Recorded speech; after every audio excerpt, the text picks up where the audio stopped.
Hey there, language enthusiasts. Welcome to another deep dive. Today we're going to be tackling English greetings and introductions. Nice. Yeah, you guys sent in some really cool learning materials. Yeah. And I think we're going to go way beyond just your basic hello and goodbye. Right. We're really going to get into how to make a good first impression, and really communicate clearly and confidently in English. I think it's so fascinating how much emphasis is placed on like the subtle differences between formal and informal greetings in English. Clear communication is important in any language, obviously, but Right. these materials really highlight how these nuances can really like make or break a first impression. Yeah, and it's funny you should mention that because I remember one time I was traveling. I was in another country. It's a long story, but I totally messed up a greeting Oh, because I didn't understand the local customs, yeah. and it was very awkward. Let's just say that. Oh, So yeah, I'm kind of curious to see what these materials have to say about striking the right tone, like right from the get-go. yeah. They jump right into, the two main types of greetings, formal and informal, and it's almost like there's a secret code to knowing which one to use in different situations. Absolutely. Yeah. And cracking that code is really what can make you a more effective communicator. It's really about using the right level of formality, shows respect, Hmm. both for the context, but also the person you're interacting with. Okay, so let's unpack some of these formal greetings. We've got the classics like good morning, good afternoon, and good evening. They seem pretty straightforward, but I'm guessing there's a little more to them than meets the eye. Oh, yeah, definitely. Mm. A lot of cultures have specific greetings for different times of day, but English is really particular about this, Okay. especially good morning. You only use that before noon. And I think it almost reflects like this cultural emphasis on punctuality and starting the day fresh. Hmm. You would never walk into a business meeting at like 1:00 p.m. and be like, good morning, everyone. No, that's a good point. I'm making a note of that. Yeah. So timing is everything, it seems. Yes.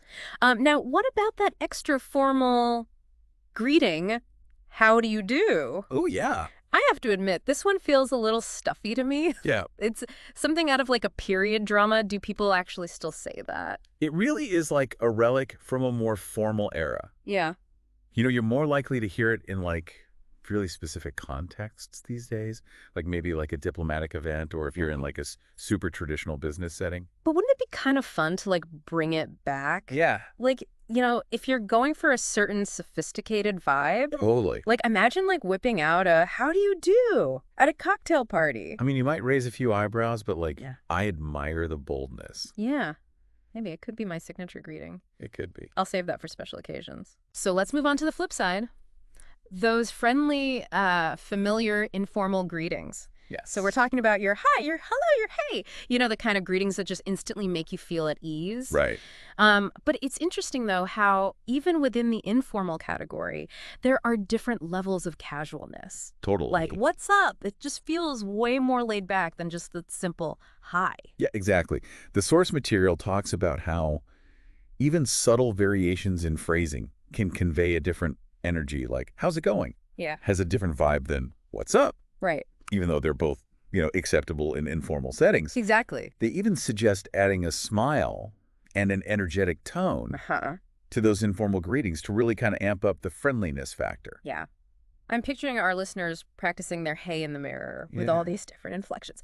Okay, so we've got the greetings down, but what about those all-important introductions? Right. This is where things can get a little more nerve-wracking, right? It can be, yeah.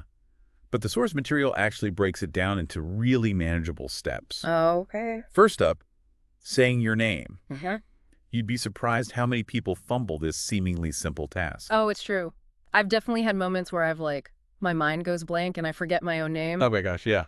Okay, so besides the classic my name is, what are some other ways to introduce yourself? Well, you can always go with the simple, I'm your name, but the material also highlights things like, you can call me, Right. which is a great way to open the door for nicknames and maybe signal a more informal connection. I love that. Nicknames are such a great way to make things feel more personal and less formal. Yeah, It's like an instant icebreaker. totally. What's next on the introduction checklist? After sharing your name, it's pretty natural to talk about where you're from. Right. And again, it seems simple, but the material points out that there are some key distinctions to make here. Okay. Saying I'm from or I come from Mm-hmm. works if you're talking about your place of origin, but I live in Yeah. is more accurate if you've moved somewhere new. It's like a mini geography lesson tucked into a language lesson. It is. And I like how those seemingly small details can actually convey so much information about yourself and your background. So what about sharing your profession? Is it always appropriate to bring that up in an introduction? It depends on the context, Yeah. but it often is like a natural way to keep the conversation going. Okay. The materials highlight phrases like, I'm a teacher, or I work as a software engineer. Right. But it's really about that springboard for further discussion. I can see that. Like someone might ask, what grade you teach or what kind of software you develop. It's like those phrases are just opening the door to a more meaningful exchange. Now, what really caught my eye was this suggestion to actually write down your introduction and then practice saying it out loud. It seems a little old school, but is there like some science behind that? There is. Writing things down actually engages different parts of your brain than just hearing or speaking, which helps to solidify memories. So it's a technique called multimodal learning. Huh. And it's been shown to be super effective for language acquisition. Wow, I never knew that. So it's not just about like sounding good, it's about actually wiring your brain for success. It is. I'm sold. Okay. So, okay, let's imagine our listener Yeah. armed with their perfectly crafted introduction. They're ready to mingle, maybe at a party or a networking event. But wait, there's more to mastering these initial interactions, right? We can't forget about the ever so important small talk. Ah, yes, small talk, the social lubricant. Right. That helps us navigate those initial interactions and build connections. The source material really highlights how crucial it is, especially when you're trying to make a good first impression in a new language. I think most people have kind of a love-hate relationship with small talk. Oh, totally. It can feel awkward or pointless sometimes, but it's undeniably a part of how we connect with others. Oh, yeah, absolutely. And what I think is fascinating is that while small talk might seem superficial, it actually serves a really important psychological purpose. Okay. It helps us establish common ground, reduce uncertainty, signal our intentions. It's essentially a way of saying, hey, I'm friendly and I'm interested in getting to know you. So it's not just about filling the silence. Right. It's about sending those subtle social cues that help us build rapport. Exactly. Now, our source material gives some great examples of kind of safe small talk topics. The weather, hobbies, food, travel. Yeah. Why do you think these topics are considered so universally safe? Well, for one thing, they're generally considered neutral and non-threatening, Right. which is key when you're meeting someone for the first time, especially in a new culture. Yeah. You're less likely to offend someone by talking about, the beautiful weather or asking about their favorite hobbies Yeah. than you are by diving into more controversial topics. It makes sense. You want to keep things light and enjoyable, especially in those initial interactions.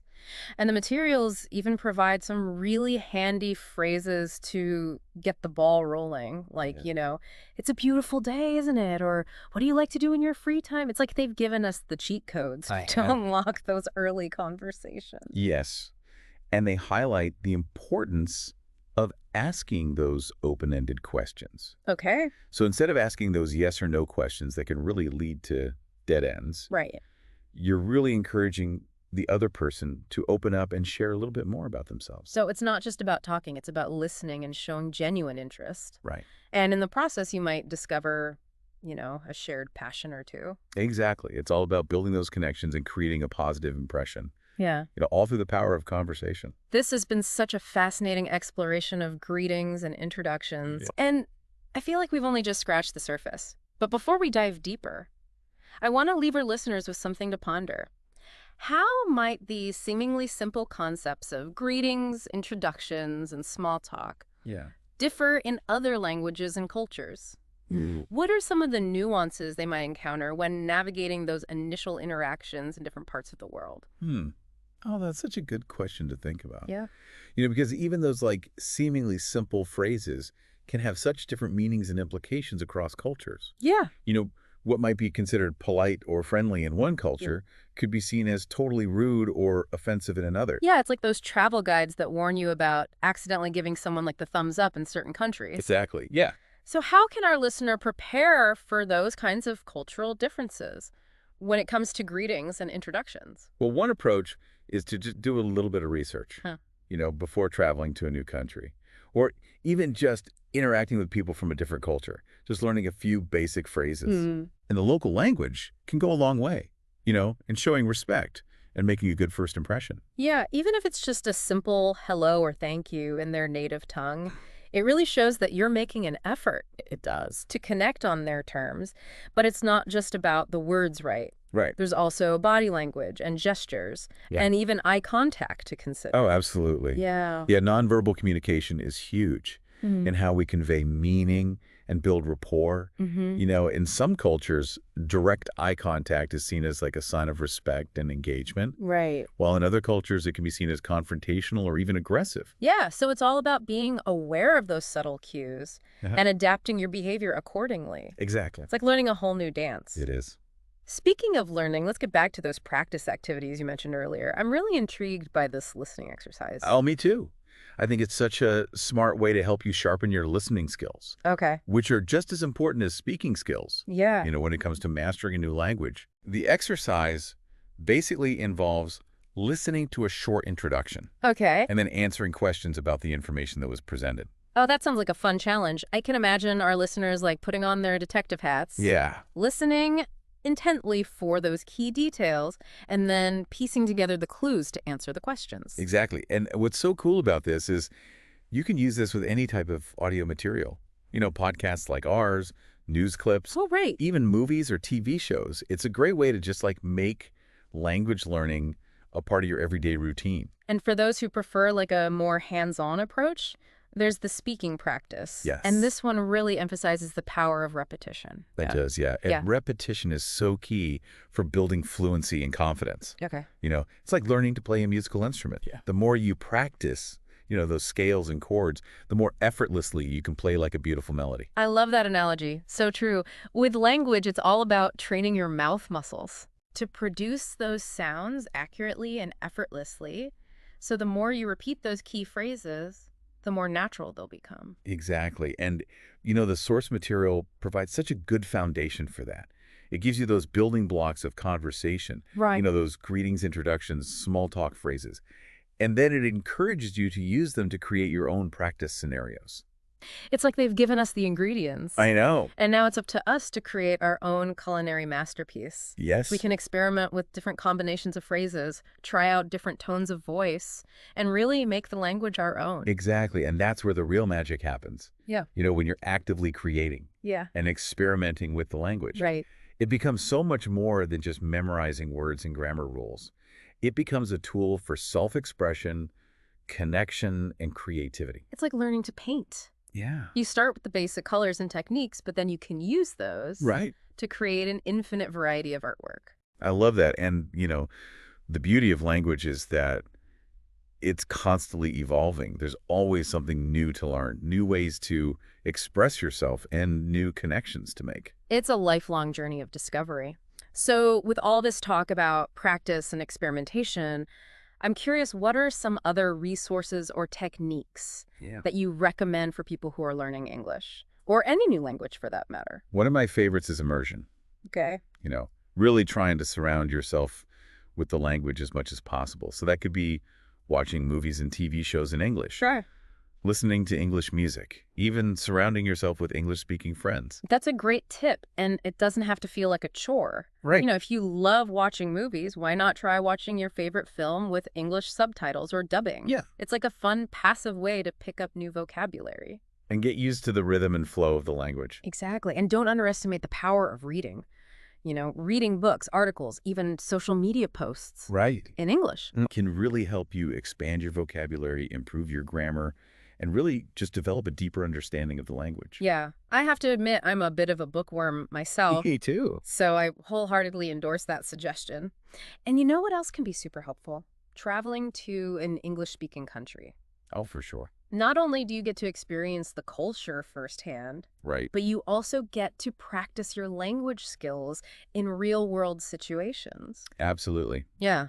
There's nothing quite like being immersed in the language and culture to accelerate your learning. Right. It forces you to step outside your comfort zone. And you know what? Even if you make mistakes, people are usually really understanding and encouraging when they see that you're making an effort.